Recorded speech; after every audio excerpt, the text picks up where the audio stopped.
जय गुरु जी, शुकराना गुरु जी। जय गुरु जी, संगत जी। संगत जी, इस चैनल के माध्यम से जो सत्संग आपको सुनाए जाते हैं, वो सत्संग आप जैसी संगत के माध्यम से ही मेरे तक पहुँचते हैं और गुरु जी की आज्ञा से मैं आपको वो सत्संग सुनाती हूँ। जय गुरु जी, शुकराना गुरु जी। जय गुरु जी, गुरु प्यारी संगत को।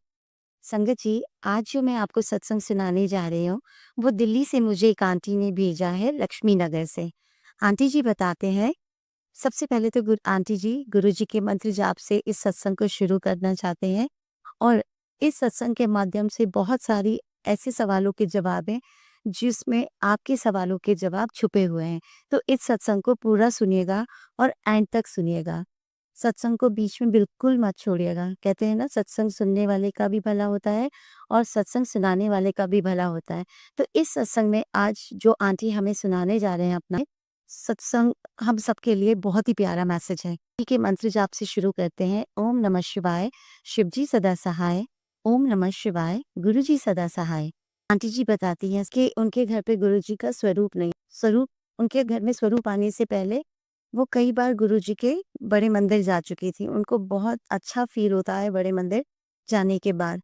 उनकी जिंदगी में जितनी भी परेशानी, दुख और तकलीफ चल रही है, वो वहां जाकर सब कुछ भूल जाते हैं। इवन गुरुजी को अरदास लगाना भी भूल जाती हैं कि उनकी ज़िंदगी में जो परेशानी है कि गुरुजी आप ये परेशानी ख़त्म कर दो।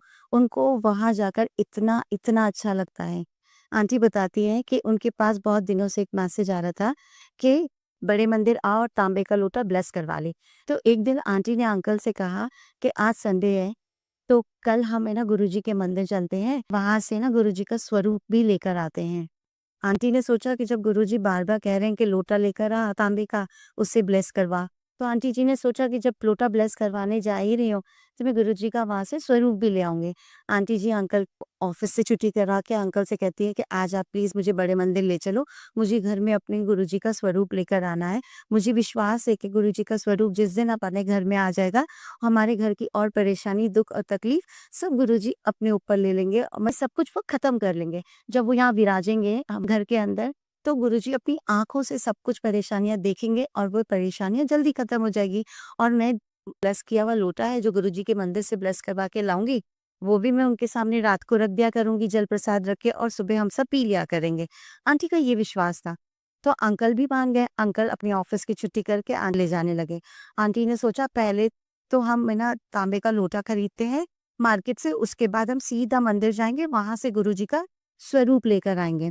आंटी जी अपने इस सत्संग के माध्यम से ये बताना चाह रही हैं कि आपकी मर्ज़ी से या हमारी मर्ज़ी से गुरुजी हमारी ज़िंदगी में कदम नहीं रखते। वो जिस दिन गुरुजी ने चाहा है, गुरुजी उसी दिन आपकी ज़िंदगी में कदम रखेंगे और आपके घर में कदम रखेंगे आपको ब्लेस करने के लिए। आंटी जी बताती हैं कि वो जिस जगह से होकर हस्बैंड वाइफ जिस मार्केट से होकर जा रहे थे, मतलब तांबे का लोटा लेने के लिए, वो तांबे का लोटा भी नहीं ले पाए क्योंकि उनको तांबे का लोटा कुछ समझ में नहीं आ रहा था। बहुत सारी जगह पे उन्होंने तांबे का लोटा देखा, पर तांबे का लोटे में ना बहुत सारे अंदर निशान थे, गंदे-गंदे से निशान थे। आंटी ने सत्संग में सुन रखा था कि तांबे का लोटा ऑलवेज़ साफ, सुंदर, अच्छा-सा होना चाहिए। गुरुजी कहते थे कि जिस तरह से तांबे का लोटा चमकता हुआ होना चाहिए ना, उसी तरह से तुम्हारा दिल भी उसी तरह से साफ होना चाहिए। तो आंटी दूसरे मार्केट में जाने लगी। पर आप विश्वास नहीं करेंगे कि आंटी और अंकल बड़े मंदिर तक पहुँच ही नहीं पाए। वो घर से अपने 1:30 बजे निकले थे, दिन के 1:30 बजे निकले थे, गुरुजी के स्वरूप और तांबे के लोटे को ब्लेस कराने के लिए बड़े मंदिर जाने के लिए। पर ना तो बड़े मंदिर पहुँच पाए, ना ही तांबे का लोटा ले पाए और ना ही गुरुजी का स्वरूप उनके घर आ पाया।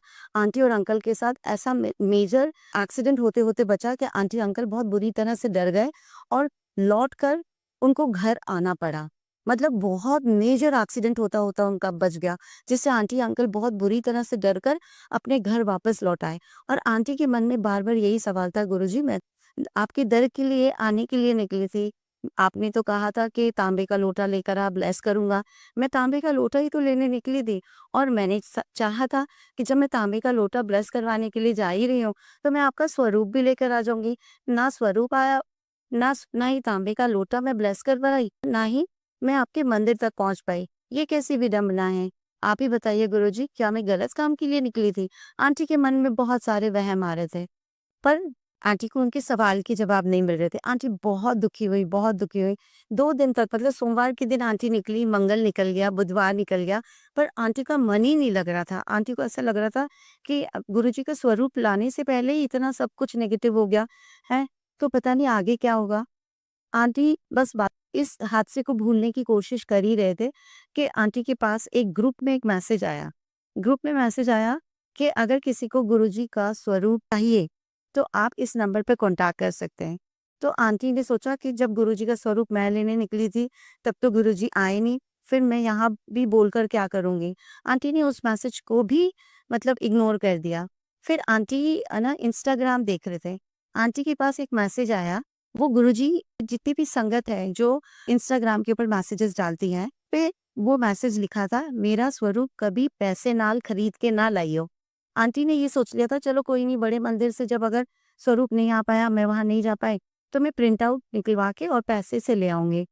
तो गुरुजी का इस तरह से उनके पास टेलीपैथी के जरिए मैसेज आया कि मेरा कभी भी स्वरूप खरीद के ना लाई, पैसे से खरीद के ना लाई, तेरे पास मेरा स्वरूप अपने आप ही पहुंच जाएगा। आंटी समझ गईं कि गुरुजी क्या कहना चाह रहे हैं।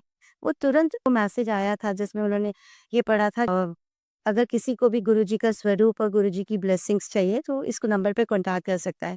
आंटी ने तुरंत उस नंबर पे कॉन्टैक्ट किया। प्यारी संगत, आप विश्वास नहीं करोगे, आंटी बताती हैं कि 25 तारीख थी वो।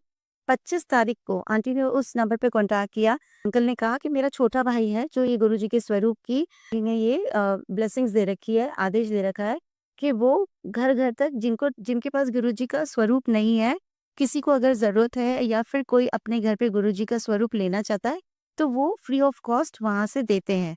वो ब्लेसिंग्स के रूप में देते हैं। उसके साथ वो ब्रेसलेट भी देते हैं, पेन भी देते हैं, गुरुजी का पेन भी देते हैं ब्लेस किया हुआ, बहुत सारी चीज़ें देते हैं। तो आंटी ने तुरंत उनके ब्रदर से कॉन्टैक्ट किया, तो उन्होंने तुरंत बोला, ठीक है आंटी, आज तो नहीं पर मैं कल आपको पहुँचा दूँगा। और आंटी बताते हैं कि जिस दिन गुरुजी का स्वरूप आया, उस दिन 25 तारीख थी, मतलब 2 + 5 = 7।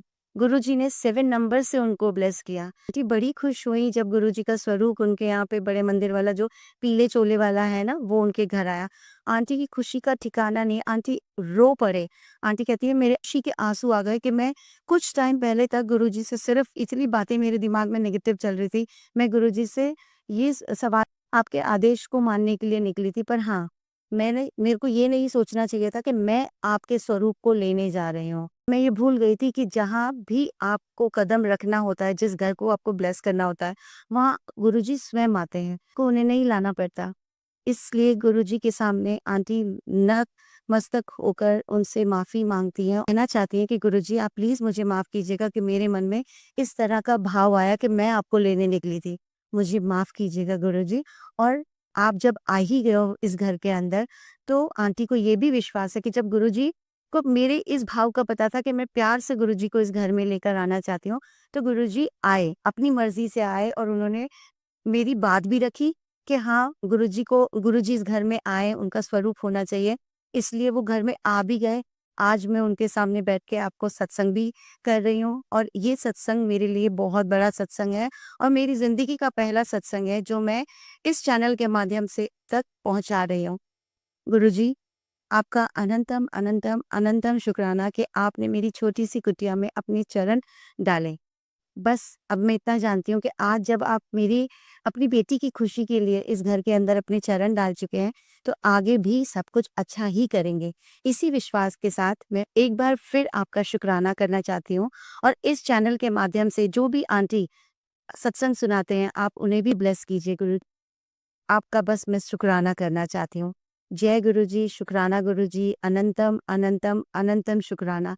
मेरे इस सत्संग को आप ब्लेस कीजिए और ज़्यादा लोग मेरे इस सत्संग को सुन पाएँ और उनको भी उनके सवालों के जवाब इस सत्संग के माध्यम से मिल पाएँ। बस आपके मंत्र जाप के साथ मैं इस सत्संग को यहीं विराम करती हूँ। जय गुरुजी, शुक्राना गुरुजी। ओम नमः शिवाय, शिव जी सदा सहाय। ओम नमः शिवाय, मेरे गुरुजी सदा सहाय। जय गुरुजी।